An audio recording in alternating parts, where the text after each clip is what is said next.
Hey, Tony. I want to tell you guys about something that's been going on for many, many years. And it's people that don't understand the oil level sender.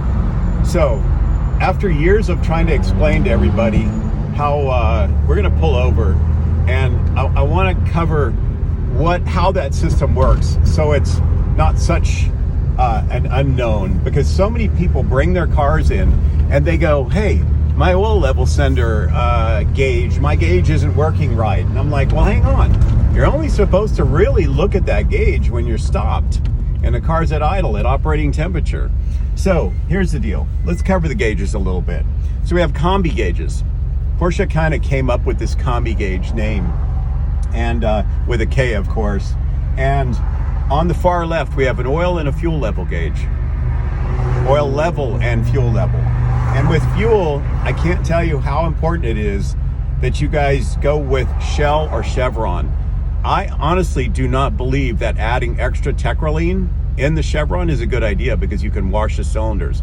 But Shell, to me, I don't want to say anything bad about the Chevron folks. I've talked a lot to tribologists and engineers and people that work for these companies.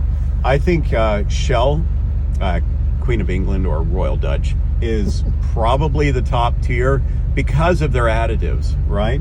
I'm not saying nitrogen is everything. I'm saying that I would probably go with Shell. So on the fuel level gauge, this is kind of an unusual thing. I think it's important to get the gauge to go down to where the light comes on and then fill it up. And then light comes on and fill it up. And if you're in the desert or somewhere you're not really familiar with, I would not do that. But the reason why I like to do that is, first of all, you know everything's working properly, and you get to know your car better. Where did that come from, that fuel light, that reserve? Well, supposedly it was designed around Le Mans, an 8.5 mile track. Actually, back then it was longer. Was it 11 or 13 miles? But they knew they could make it one lap around Le Mans when their fuel reserve light came on. So that's fuel level. Honestly, I even watch where I go get fuel. If a place looks shabby, they may not take care of their tanks very well.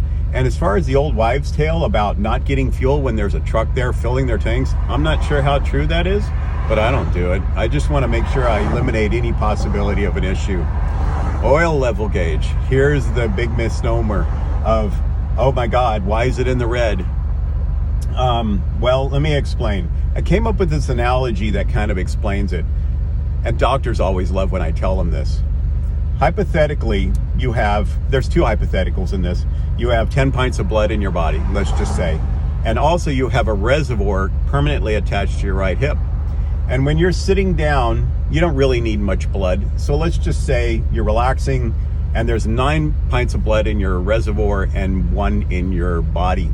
Then you start to walk. You get up and you start to walk. You're going to need more blood. So let's say 3 pints go into your body. So now there's 4 pints in your body as you're walking, and 6 in the reservoir. Then you start to run and you really need more blood. You need the oxygen in your blood. So 3 more pints go into your body. So now you're running and you have 7 pints in your body and 3 in the reservoir. Well, believe it or not, and then let me just finish off with, when you stop and you sit down, it goes back into the reservoir, except for 1, enough to keep you alive. Believe it or not, that's exactly the way the Porsche is, the 911, with the reservoir back, either behind or in front of the right rear wheel. And the one thing that the engineers did that was confusing was they put the gauge on the reservoir. So when you rev up the engine, it doesn't need the oil in the reservoir. It needs it in the engine. It all leaves the reservoir and goes into the engine, and now the gauge drops to red.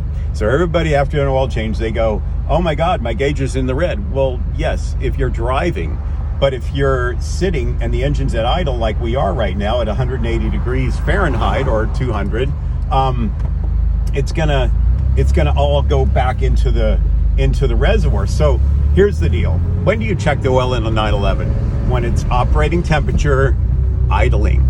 Yeah, you got to be careful. There's a fan. I used to work for Vasek Polak back in the day, and that whole tie fan situation is correct. That's what happened.